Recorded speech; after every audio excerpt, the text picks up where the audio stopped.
Ողջույն, սիրելի հեռուստադիտողներ, եթերում ազատ շփումն է։ Ինչ որքան էլ որ խորը ամառային շրջան է, եւ կարծես պետք է ամեն ինչ sense կանգնած լիներ քաղաքական դաշտում, մյուս հասարակական տիրույթում նույնպես արձակուրդային շրջան եւ այլն, բայց միևնույնն է, հուրախություն ինձ իմիջայլոց, այլապես խոսելու ոչինչ չէր մնա տակը, պետքա առավել այլ թեմաներից խոսեինք, քաղաքականը թողած լինում են խոսույթներ, տարածվում են համացանցում, որոնց չես կարող պարզապես չանդրադառնալ։ Վերջին շրջանում, գիտեք, Նարեկ Կարապետյանի հետ կապված մեծ աղմուկ է բարձրացել, փողեր է լվացել մարդը, եկել էր որ փողով առներ, ինչ կարող էր առնել, անել այդքան մարդ չծախվեց, ինչքան որ ինքը նախատեսում էր, թե ինքը, թե իր հորեղբայրը, որպեսզի կարողանային իշխանություն վերականգնել ու չդատվել եւ չդատվել նախկինում արված հանցագործությունների համար։ Իմիջայլոց հա այդպես է սխեման աշխատում, ասեմ, որ մարդիկ ովքեր որ ժամանակին լավ նսկերը խմել են, բոլորիս հաշվին,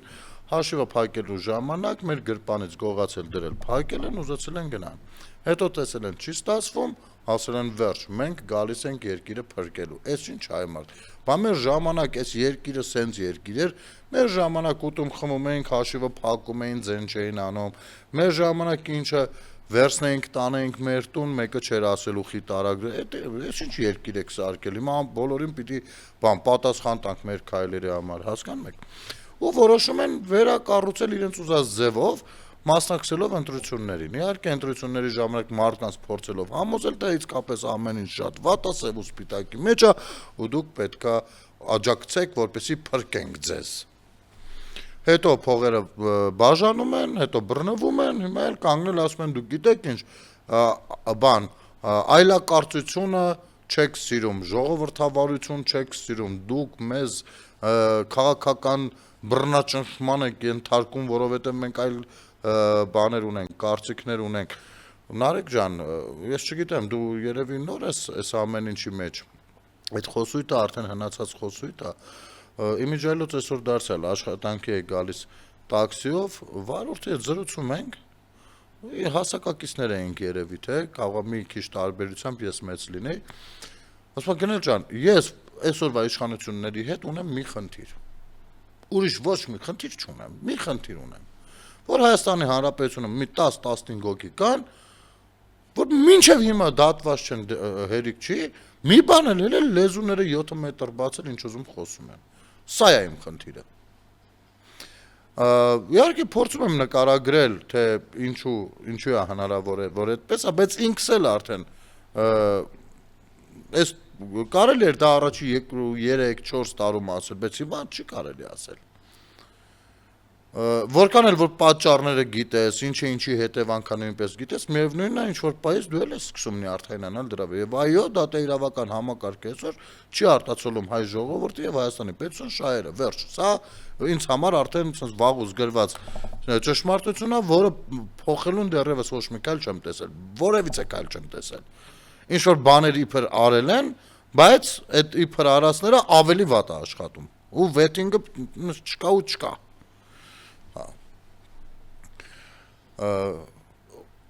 Հիմա Նարեկ ջան, ես խի ասեցի ես տաքսու վարորդի հետ այս երկխոսության մասին, որովհետև այո, Հայաստանի Հանրապետությունում ձեր նմաններից այսպես կուշտ են։ Ձեր նմաններից սենց են կուշտ։ Ու եթե իշխանությանը բան են անում, ինչ որտեղ քննադատում են կամ դժգոհություն են հայտնում նրա հանդեպ, դա հենց առաջինը է դա հարցը, որ դուք ազատության մեջ եք։ Ձեր նմանները ազատության մեջ են։ Հասկանում եք։ Ու հիմա կանգնել խոսել ինչ որ քաղաքական բռնաճնշումներից կներեք դա ծիծաղելի է։ Դուք կարող եք դրանով ֆռացնել ու խաբել ձեզ փողով ծախվածներին։ Կարող եք ֆռացնել ու խաբել փողով չծախվածներին, բայց ձեզ հավատացողներին։ Բայց հանրությանը չեք կարող ֆռացնել։ Նախ մի հատ գնա հալա հոպարիտ գործի հետ ծանոթացի։ Երկրորդ մի հատ, եթե այդ ամեն ինչը սարքած գործա, թույլ կտակ հրապարակային լինի դատը։ Այ հենց այդ փողերի լվացման գործով Ալիկ Ալեքսանյանի հետ փողկապակցված Հնարավոր է գալ ուղիղ եթեր նկարել դատական process-ը։ Թե ասել եք չէ, թող փակ նիստը լինի։ Իմիջիալոց ասեմ ժողովուրդ ջան, եթե պետական գաղտնիք չպարունակող դատ է, իսկ այդ դատերը պետական գաղտնիք չեն պարունակում, երկու կողմերի համաձայնության պարագայում հայցվորի եւ պատասխանողի երկու կողմերի համաձայնության պարագայում կարող է դա ցանկացած մեկը նկարել։ Օնլայն ռեժիմով, ոչ օնլայն ռեժիմով, լրագրողներ, հեռուստատեսություն, կայքեր, ամեն ինչ։ Բայց սրանք մշտապես կամ նախընտրում են փակ ռեժիմը, կամ իրենց ուզած TV-ները գան, նկարեն, հետո հատվածներ կտրեն, տեղադրեն։ Սա է, մասնակի։ Հիմա, եթե դու կարծում ես, որ քաղաքական բռնաճնշման ես ենթարկվում, արի դատական process-ը սկզբից մինչև վերջ նկարած ունենանք։ Որովհետև դա բռնաճնշման մասին չի, պարզապես դու մտել ես քաղաքականություն, քաղաքական բռնաճնշման, դու քաղաքականություն ուր։ Դուք փողով մտել եք քաղաքականություն, այն փողով, որը գողացել եք, այն փողը, որ պիտի լվացվեր, ու այսօր անցել եք ազգային ժողով փողով, որովհետև ձեր շուրջը հավաքվել են փողի մեռածները, ու դուք այտենց հիմա ազգային ժողովում ներկայացված եք, բայց միևնույնն է, ով հանցանքագործել, պիտի պատասխանատվության ենթարկվի։ Ես ժողովուրդ ջան, վաղուց պիտի դուք էլ հասկանաք էլի ում եք ձայն տալիս։ Ում եք ձայն տալիս։ Ասենք ինչ հույսով, օրինակ Նարեկ Կարապետյանին ինչ հույսով եք ձայն տալիս։ Երկիրը փրկել,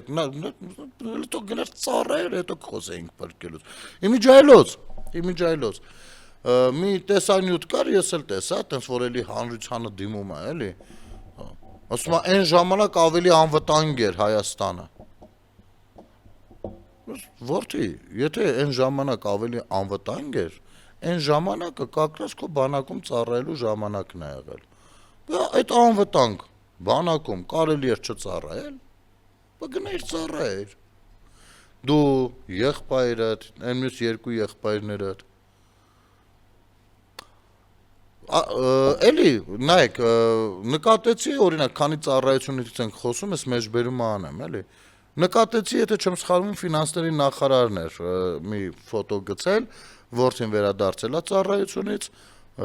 շնորհավորում ենք իմիջայլոց։ Դրանից առաջ էլի կային պաշտոնյաներից, որ որդիները վերադարձել են ծառայությունից, եթե չեմ սխալվում, Ռոմանոս Պետրոսյանն էլ էր գցել նման ֆոտո։ Բոլորին ենք շնորհավորում, ժողովուրդ ջան, բոլորին, պաշտոնյաներին մենակ չէ։ Բոլոր մեր հայ տղերքը թող բարով խելով ծառայեն, գան իրենց օջախներին, խաղաղություն թող լինի։ Ի հեճուկս շատերի։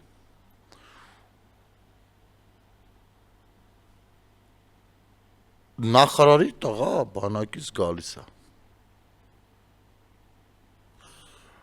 Սա մի տեսակ չեք զգում, որ վերջերս է սովորական դարձել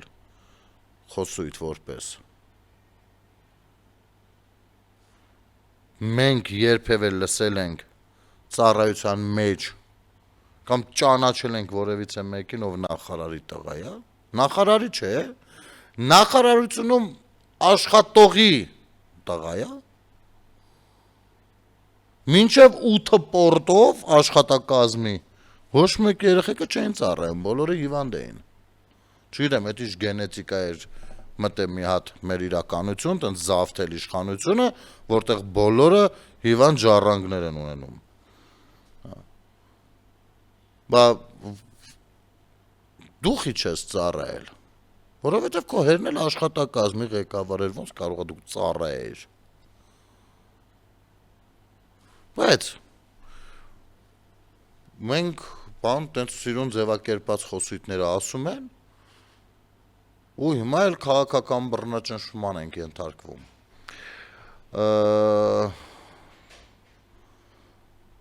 Տարոն Չախոյանն է գրառում արել այս թեմայով։ Վարշապետի աշխատակազմից Տարոն Չախոյանն արձագանքել է Նարեկ Կարապետյանի այն պնդումներին, թե իբրև քաղաքական հայացքների համար են քրեական հետապնդում սկսել նրա հանդեպ։ Նարեկ ջան, քեզ դատում են ոչ թե քաղաքական հայացքների, այլ ընտրակաշարքի համար նախատեսված փողերի լվացման համար, մարդկանց ձեր հավաքներին մասնակցել պարտադրելու համար։ Ցեղասպանության հուշահամալիրն էլ ձեզ համար կրկեսի արենան չէ, որ օգտագործեք ձեր ճղճիմ քաղաքական նպատակների համար։ Ձեր կրկեսային ելույթների տեղը տաշիր արենան է։ Հուզիչ սրտաճմլիկ տեսանյութեր անելուց առաջ շնորհակալություն կհայտնես կաշառատու հոպարին։ Այս ամենի մեջ քեզ ներքաշելու համար։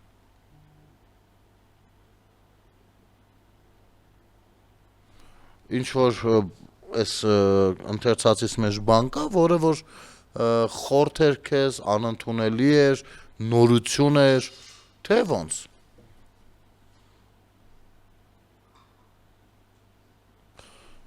Փողեր ծախսել եք։ Փողեր ծախսել եք, որ մարդիկ ձեզ ընտրեն։ Ծախսել չէ, գիտեք ինչ, որպեսի թյուրըմբռնում չլինի, առհասարակ քարոզարշավի ժամանակ կուսակցությունները իրենց բյուջեից, կուսակցական բյուջե գոյություն ունի, որոշ ֆինանսական հատկացումներ են անում, ասենք տարբեր բաների համար, նախընտրական process-ը տանելու համար, ասենք, չգիտեմ, հնարավոր է դալիճ վարձվի, հնարավոր է շտաբեր, ենթաշտաբեր լինեն կամ չլինեն, կամ մեկի մոտ շատ կլինի, մյուսի մոտ քիչ, տրանսպորտ, տեղաշարժ, բուկլետներ, գովազդային կամ հրավերքներ այս կողմ են կողմ, սրանք ծախսեր են եւ կուսակցությունը պիտի այդ բյուջեն ունենա։ Հիմա եկել է մի հատ միլիարդ, ասենք կան ահագին կուսակցություններ, որ մասնակցում են, ովքեր որ շատ համեստ բյուջե ունեն, ասենք մարդիկ կուսակցականներ իրենց գրպանից են նվիրատվություն իրականացնում իրենց իսկ կուսակցությանը, որը որ հետո ծախսվում է այդ բաների վրա։ Ու կա մի հատ միլիարդ հատեր, օրինակի համար, մի հատ չեն, էլի դրանք մի քանիսն են։ Կա մի հատ միլիարդ հատեր եկել ես, ոչ մի բանի խնդրեմ չունեք։ Մտեք քաղաքականություն գմփցրեք, պիտի երկիրը գրավենք։ Վերջ, սա պատերազմ է։ Ընդ որում օտարերկրյա գաստրոլյորի կողմից։ Ու սկսում են աշխատանքային process-ները, ինչպես ազդել ժողովրդի վրա, կարծիքի վրա, տրամադրությունների վրա, անգամ կլինեն դրանք հիբրիդային տեսքով, որոնք որ անընդհատ ձեզ ցուցադրում ենք, փողով առնելու տեսքով, խոստումներով լավ կլինի, ձեզ հետո տրակտոր կտանք, ձեզ հետո էս կտանք, այն կտանք։ Մենակ դուք պետությունը հələ տվեք մեզ։ Իսկ պետությունը ոնց պիտի տակ մեզ, գնում եք քվյաթերթիկի վրա սա եք նշում։ Սա հանցագործությունն է։ Իսկ ֆինանս ունենալու ծախսելը հանցագործություն չի։ Բոլոր կուսակցությունները մինչև այդ դրամահավաք են անում եւ ըստ եղած գումարի մտնում ընտրարշավի մեջ։ Ինչքան ունեն, այդքան են երևում, այդքան է տպավորիչ լինում, այդքան են ձեներ հավաքում, այսինքն դուք ինչի համար է այդ օրենքը, որ հնարավոր չլինի բան առնել սրան նրան փողով, բան, որպեսզի հավասար պայմաններ ապահովեն, որպեսզի մարդը իր կարծիքը կազմի ոչ թե ըստ քո ունեցած փողի կամ իր անձնական շահի, այլ առհասարակ գաղափարական առումով իր ծրագիրը ներկայացված եւ այլն եւ այլն։ Դու խախտել ես ընդհանուրի համար գործող կանոնները, ինչի համար կա օրենք, որի համար դատապարտվում են մարդիկ։ Всё։ Թեմի դու կներես, այդ դեպքում, եթե ասենք դու ինչ ուզես կարող ես անել, որովհետև քաղաքական գործ չես, այդ դեպքում ընտրական օրենսգիրքը ինչի համար է, եկեք ճղենք, թափենք գնա։ Չէ՞ որ ցանկացած օրենք առհասարակ սահմանափակում է մարդու որոշակի գործողություններ, չէ՞, ազատություններ է սահմանափակում, բայց սահմանափակում է այն ազատությունները, որը հանրությանը վնաս է։ Հիմա ընտրական օրենսգիրքը նրա մասին է, որ սահմանափակի վնասատու գործունեությունը, վնասատու բոլորի համար։ Դու խախտել ես դա։ Որևիցե քաղաքական գործիչ, եթե խախտում է դա, պիտի ենթարկվի պատասխանատվության։ Դա է այդ օրենսգիրքը։ Հիմա դու ասում ես, չէ, այս օրենսգիրքը եկեք մի նայեք, ես էլ քաղաքականության մեջ եմ, ինձ մի դատեք, տենց չի լինում։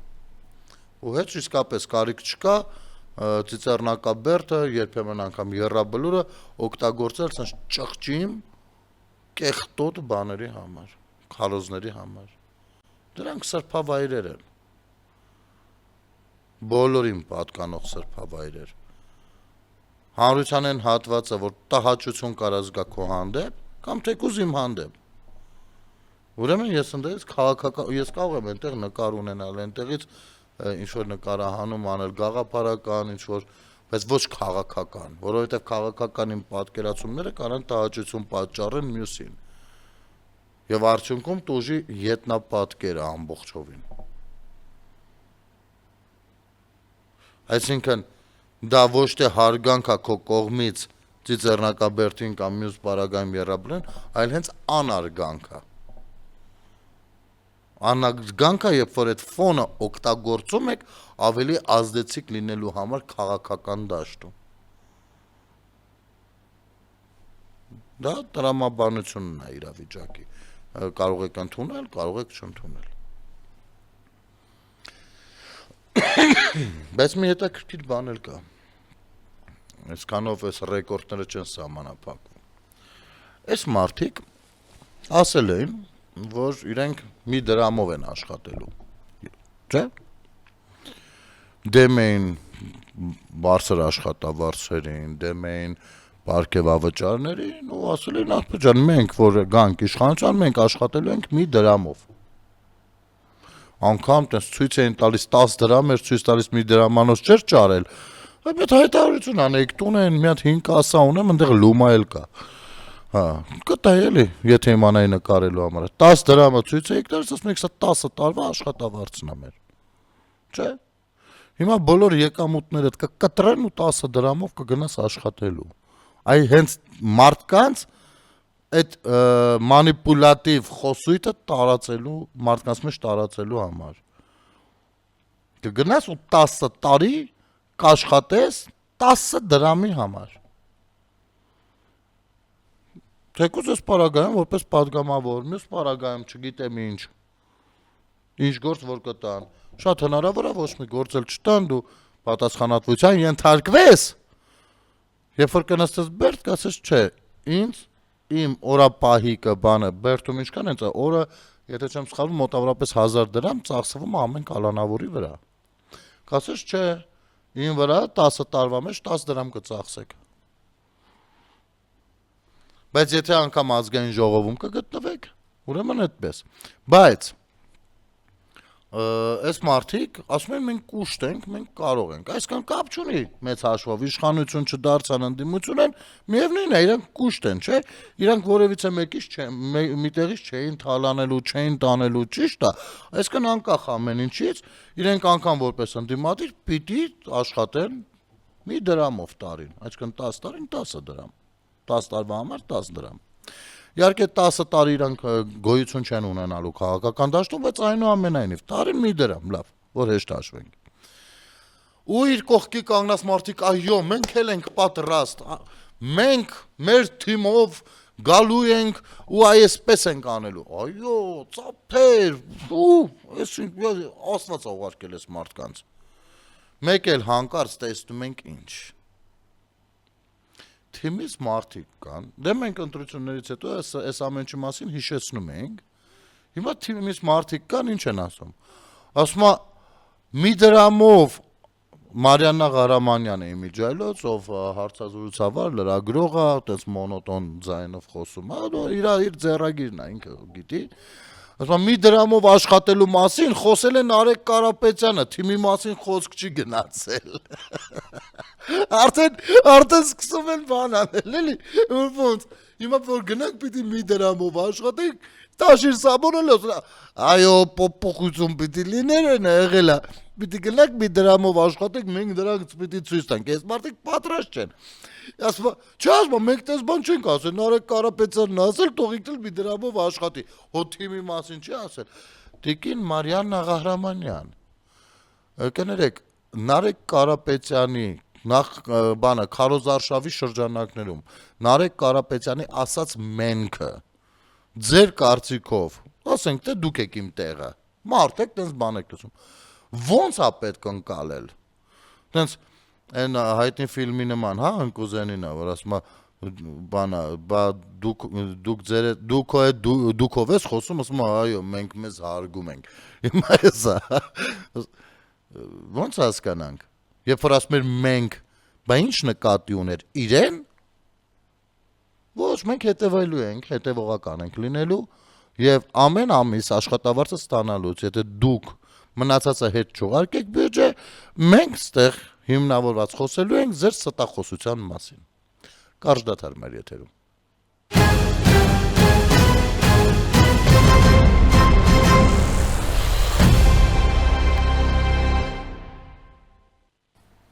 Վերադառնանք հենց այս մի դրամի թեմային, որովհետեւ այստեղ Տարոն Չախոյանը նույնպես գրառում ունի, գրեթե նույն բանը, ինչ որ մենք ենք խոսում։ Ասում են ձևիստները փաստորեն մի դրամով միայն վարչապետ էին պատրաստ աշխատել, իսկ падգամավոր ոչ։ Իսկ 1 դրամով վարչապետ աշխատելու դեպքում ինչքան էին ուտելու։ Կռայեք ինքներդ։ 1 դրամով աշխատելու թեզը նախընտրական փուչիկ էր, որն ընտրություններից հետո, ինչպես եւ սպասվում էր, պետք է պայթեր։ Ինչքան կալուգացին դարձավ վարչապետ, այնքան էլ սրանք կաշխատեն 1 դրամով։ Արդեն բողոք կա։ Իրենք պատրաստվել էին կառավարություն արդեն Իմիջայլոց Սամվել Կարապետյանի տանը էլ կառավարության նիստեր չեն լինում, շատ հետաքրքիր է ստացվում, կուզեինք էլի նայենք, չնայած նախարարներից մեկը ոնց որ Մելյան ոնց որ Մելոյան Գոհարը գնաց, բայց ամեն դեպքում հետաքրքիր կլիներ նայել այդ նիստերը ինչպես են շարունակվում, էլի, ինչ որոշումներ են ընդունվում, ինչ նախագծերի մասին են փորձում խոսել ու ուղարկել ազգային ժողով եւ այլն։ Հետաքրքիր կլիներ 1 դրամով իմիջիալոց, 1 դրամի շրջանակներում տարեկան։ Հիմա այս մարդիկ կառավարության անդամ պատրաստ էին լինել, բայց այ падգամավոր ոչ։ Падգամավոր ինչներս է պետք падգամավոր։ Շատ էլ թե падգամավոր բառի մեջ падգամել դες վեհագույն բառը կա, որպես արմատ օգտագործվող։ Չէ՞։ Թիմային ստախոսների թիմ։ Դե գիտեք ինչ, այդտեղ զարմանալու շատ բան էլ չկա։ Նու շատ բան որն է, բացարձակ ոչինչ չկա։ Որովհետև այս ամեն ինչի մասին, երբ որ ասում ենք նախընտրական քարոզարշավի ընթացքում կամ դրանից անգամ առաջ, երբ որ արդեն սկսել են այդպիսի բաներ տարածել, ու սենց բան է, ախր գիտեք ոնց մի 20-30 հատ կայք լուսաբանում էր այդ ամեն խոսույթը մի դրամով աշխատելու մյուս դուք հիմա ձեր հետևորդների հանդեպ ամոթ չեք զգում որ դուք գործիք եք եղել որպեսզի ձեր միջոցով ստեր տարածվեն դուք ամեն սրանց բառը անենց էիք սենց լցնում դաշտ ժողովուրդ Դուք սրանց պրոպագանդիստներն եք։ Հիմի չեք ամաչում։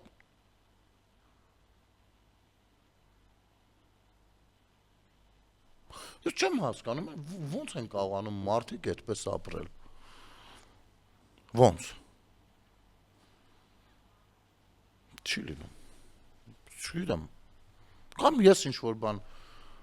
ապրել եկել եմ այս տարիքից ու Սխալ եմ էլի հասկացել երևի կյանքը, աշխարհը, մարդկությունը, ազգությունը, պետությունը, սխալ ենք ուրեմն հասկացել, փաստորեն ճիշտը դա է, որովհետև իրենք շարունակում են, տենց կարծես ոչինչ չի եղել, այլ թեմաներ, նույն ոգևորվածությամբ դաշտ սփռտել, իսկ մենք սենց ներվայնանալով գնում ենք, ոնց որ թե, չգիտեմ,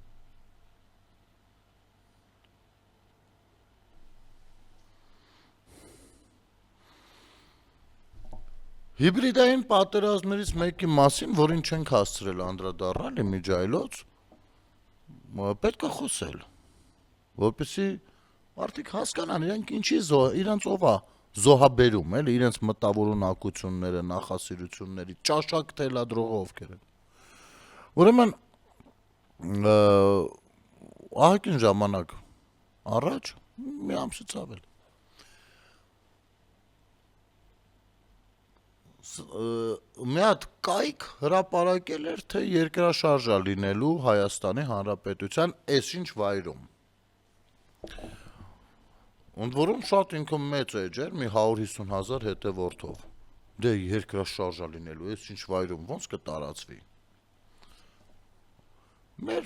սեյսմիկ բանը այդ կառույցը արձագանքել էր ու հերքել էր, ասել էր տենց ինչ որ բան չենք սպասում։ Չէ, ոնց ուրեմն թաքուն են, այ գիտեք սրանք, ոնց դե խո ինչ ուզես, ինչ ասես լցրեցին դաշտ այդ ժամանակ։ Այս սրանց էլեկտորատն էլ է, վերցնում տարածում, այ տեսեք իշխանությունները, ինչի մասին չեն խոսում իշխանությունները, ասես բաներ էին տարածում։ Վայրն էլ նշած։ Իհարկե երկավ այդ ժամանակ անցավ, երկրաշարժը չեղավ։ Ասես մտածում ես, էլի ասում ես լավ, տեսնես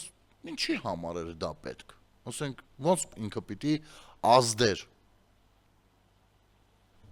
պետության վրա, հա, ասենք լավ, սուտ բաներ եղավ, ժամանակն էլ անցավ, տեսանք որ թու։ Հետո հասկանում ես հետևյալը, երբ որ դրանից հետո նայում ես, թե օրինակ Nvidia-ն որտեղ է ուզում կառուցի իր հայաստանյան հիմնարկությունը։ Ճիշտ են վայրում, որտեղ որ ասել էին էպիկենտրոնն է լինելու երկրաշարժ։ Այսինքն այդ չգիտեմ, Nvidia-ն ինքը բիզնես չի, էլի, բիզնես ներդրում չի, ինքը շատ լուրջ բան է, էլի, իր հետևանքներով, իր ճյուղերով, իր հանդեպ, իր հեղինակությամբ, դա շատ երկրներ, աշխարհի մնացած երկրները երազում են, որ իրենց մոտ լինի նման կառույց։ Ոնց ձեզ ասեմ։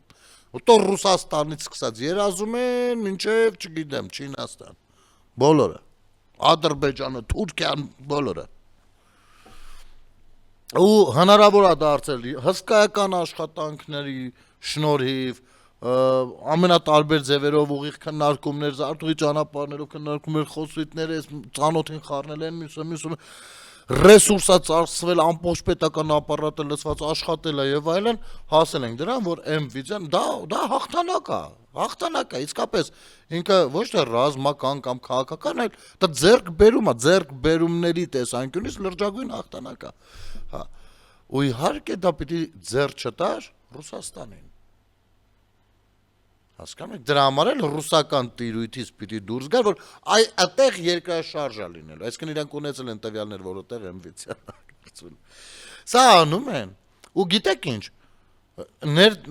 դա կարող է ազդել ներդրողի վրա, որովհետև ներդրողը կարող ասի մի րոպե,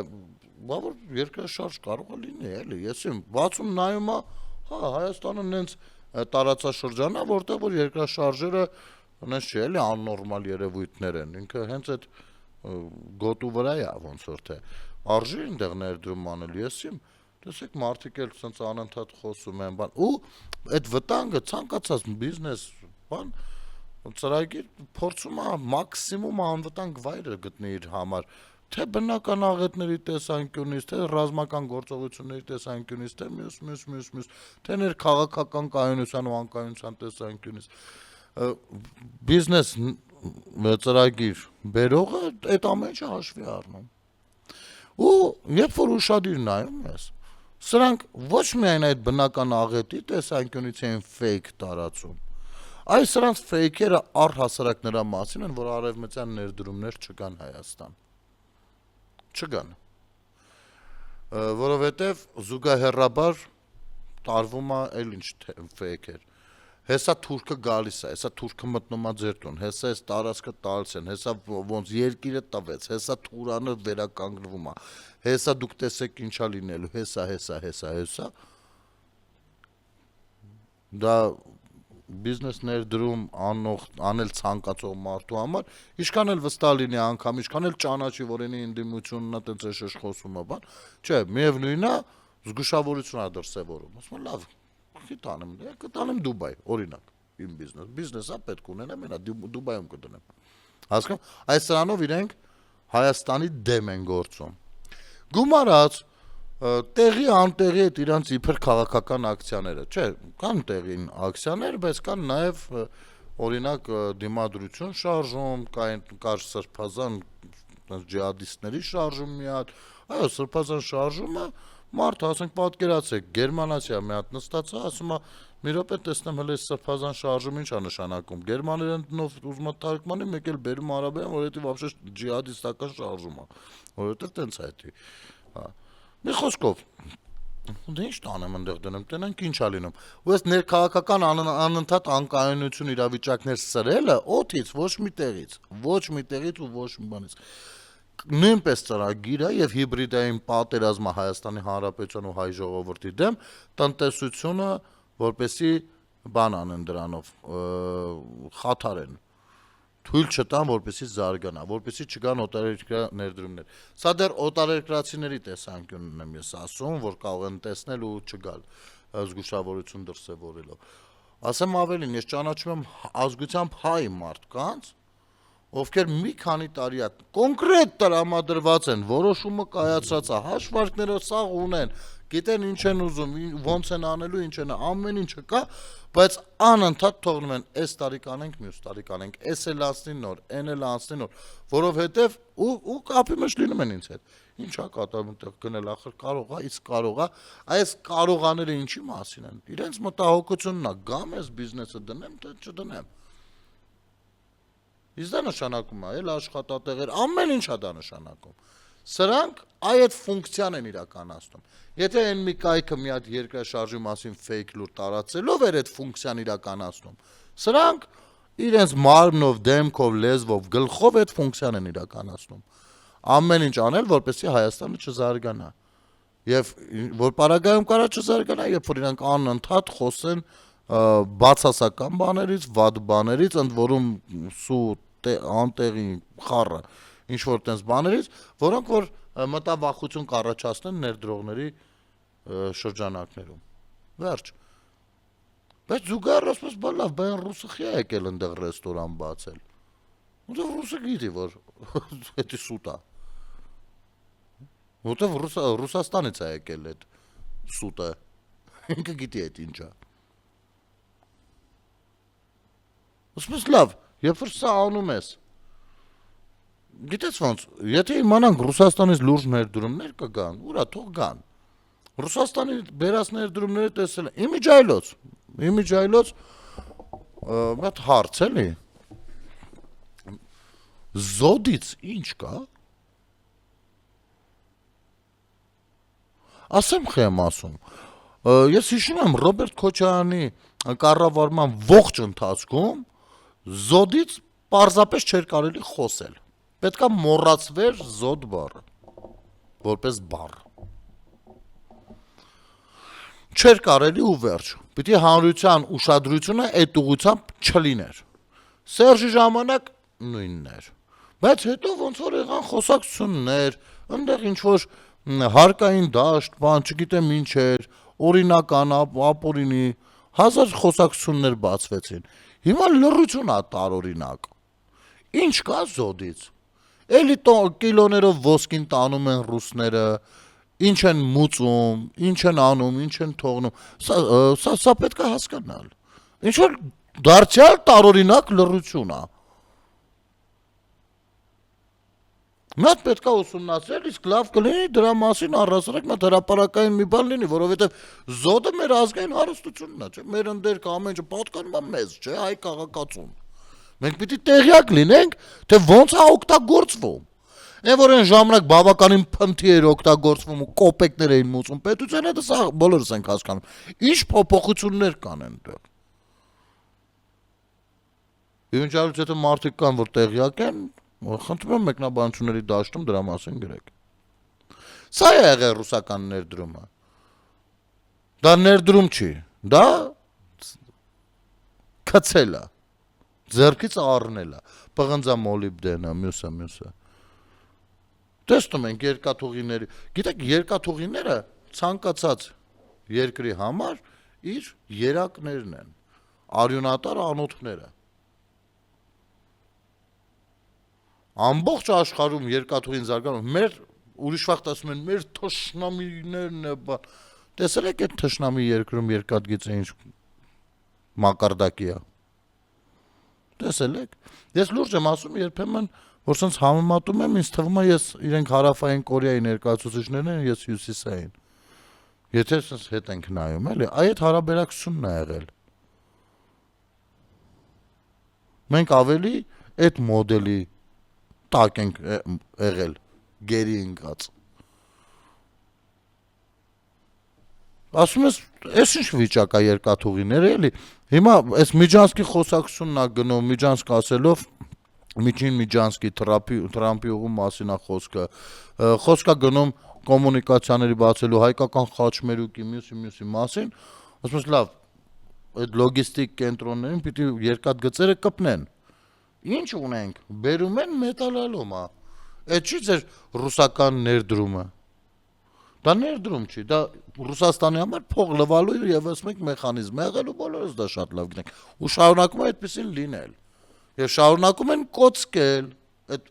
մեծ լվացկատան process։ Այ երբ որ Փաշինյանը նոր էր ընտրվել վարչապետ, բանից հետո, հեղափոխությունից հետո, ինձ համար շատ զարմանալի էր, որ ինքը այդ համարձակ քայլին գնաց, նա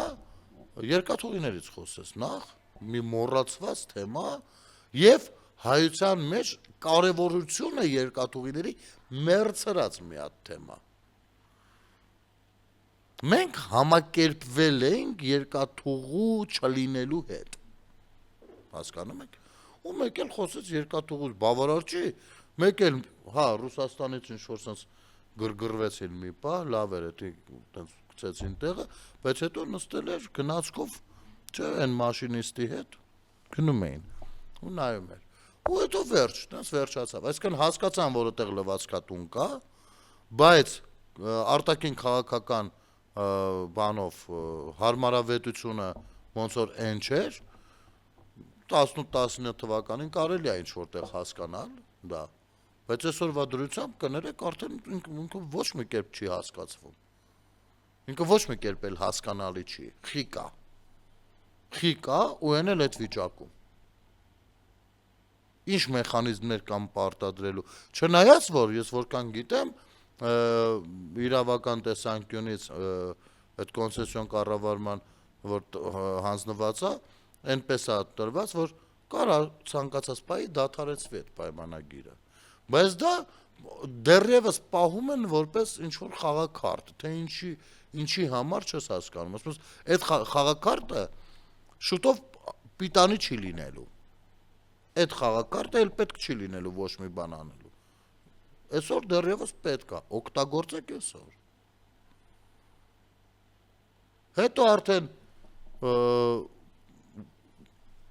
իրավիճակների բերումով դու ինչ որոշումներ կկայացնես, ինչ որոշում էլ կայացնես, այդ խաղաքարտը պետք չի լինելու։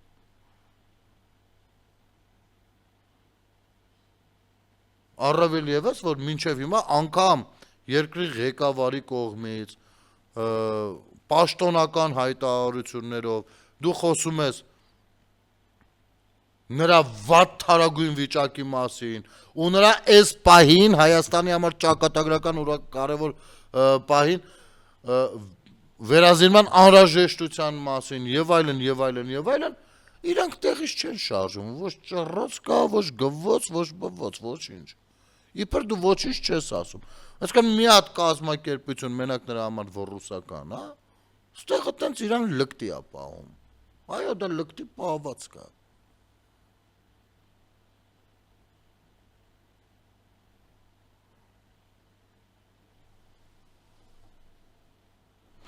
Եվ սա նույնպես պատերազմական գործողություն է։ Պարզապես այդ գործողությունը գնում է ոչ թե զենքերով, այլ տնտեսական բանով։ Եվ Ռուսաստանը Հայաստանում չկա մի հատ ոլորտ, մի բան,